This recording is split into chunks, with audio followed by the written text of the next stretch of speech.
Bismillahirrahmanirrahim. Assalamualaikum warahmatullahi wabarakatuh. Perkenalkan, nama saya Mabruroh, NIM E 2019-2222. Saya dari Ekonomi Syariah 5, Fakultas Ekonomi dan Bisnis Islam, Institut Agama Islam Negeri Jember. Di video kali ini saya akan mereview 3 makalah yang sudah disampaikan oleh teman-teman. Yang pertama, peradaban Islam sebagai ilmu pengetahuan. 2. Peradaban Arab pra-Islam. Dan yang terakhir, pembentukan peradaban Islam periode kenabian. Pembahasan pertama yaitu sejarah peradaban Islam sebagai ilmu pengetahuan. Yang pertama, pengertian sejarah peradaban Islam adalah sebagai perkembangan atau kemajuan kebudayaan Islam dalam perspektif sejarahnya.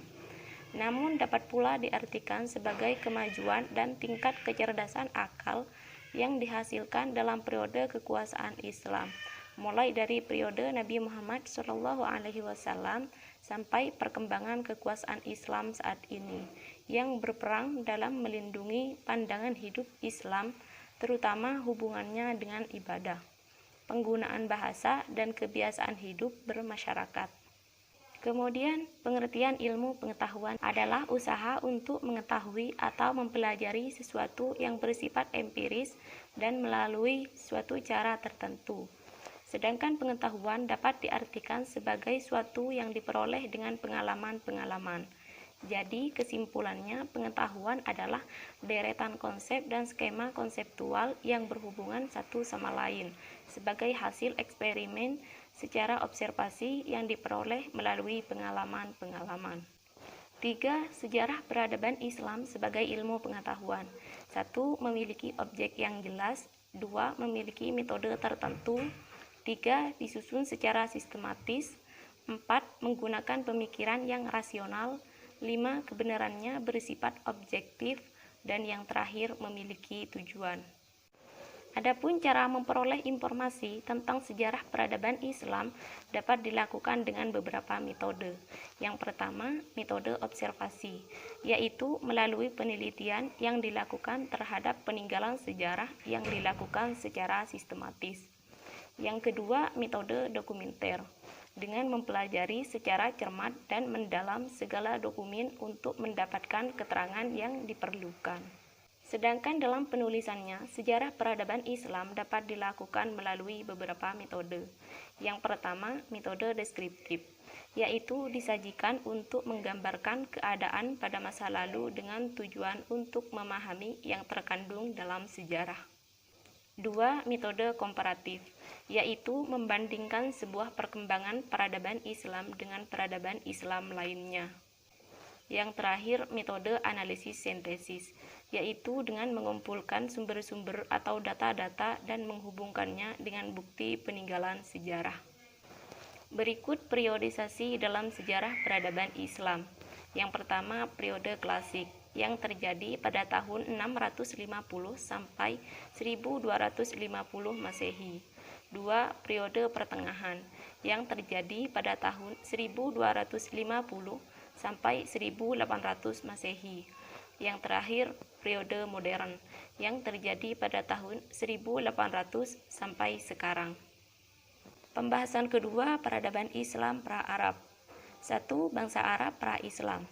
Dilihat dari silsilah keturunan, para sejarawan membagi kaum bangsa Arab menjadi 3 bagian.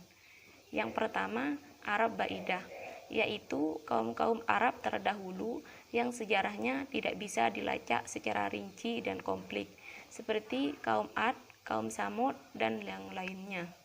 2. Arab Aribah, yaitu kaum-kaum Arab yang berasal dari Arab Qotaniyah.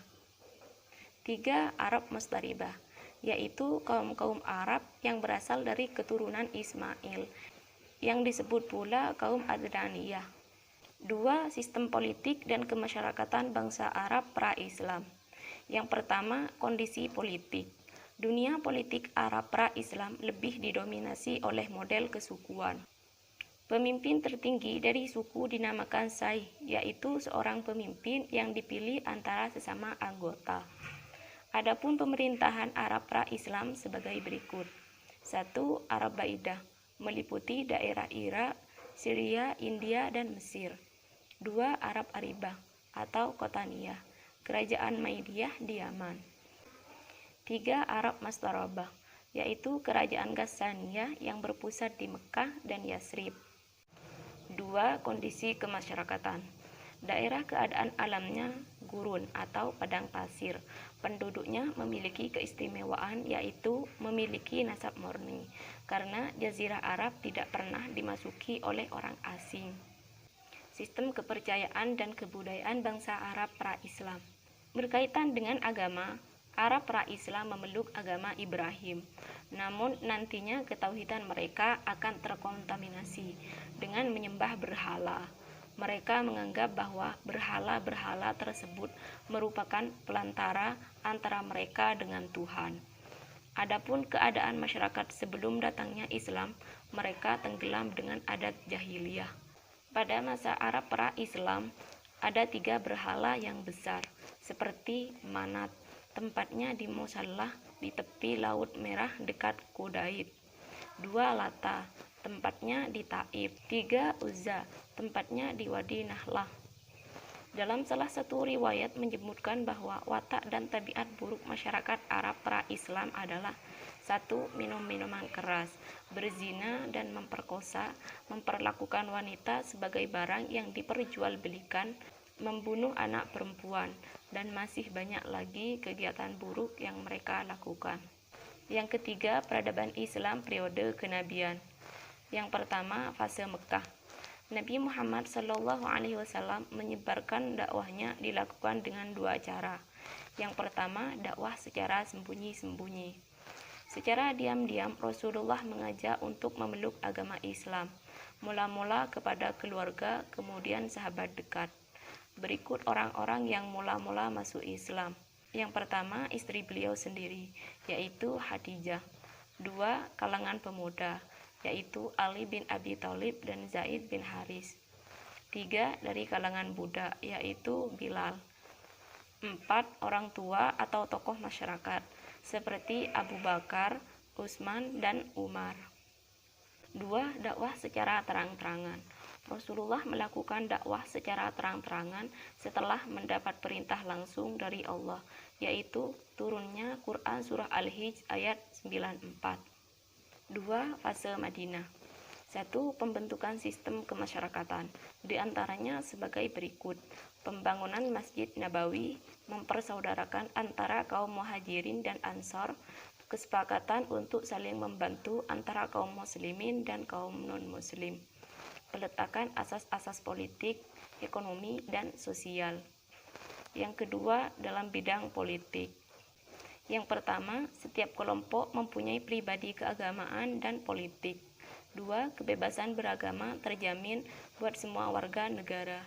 3. Kewajiban penduduk Madinah, baik kaum muslim maupun bangsa Yahudi, untuk saling membantu baik secara moral maupun material. Yang ketiga, bidang militer. 1. Ghazwah, yaitu peperangan yang dipimpin langsung oleh Rasulullah. Yang kedua, syariah, yaitu peperangan yang dipimpin oleh para sahabat. Pembahasan keempat, sumber pendapatan negara. 1. Uang tebusan untuk para tawanan perang. 2.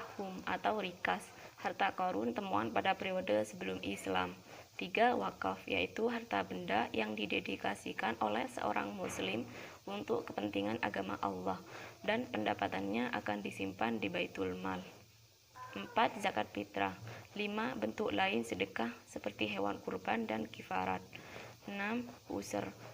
7. Jizyah, yaitu pajak yang dibebankan kepada orang non-muslim. 8. Haraj, yaitu pajak tanah yang dipungut dari kaum non-muslim ketika wilayah Khaybar ditaklukkan. 9. Ghanimah, yaitu harta rampasan perang. Dan yang terakhir, fai. Yang terakhir, sistem dakwah pada fase Madinah. 1. Ajaran Islam simpel dan mudah. 2. Prinsip-prinsip dari masyarakat Islam bersendikan ukhuwah Islamiyah. 3. Islam tersiar luas dan cepat semata-mata karena dakwah bi al-hikmah dari Nabi Muhammad dan para sahabat. Sekian dari saya, apabila ada salah kata mohon maaf yang sebesar-besarnya. Wallahul muwaffiq ila aqwamit thoriq. Assalamualaikum warahmatullahi wabarakatuh.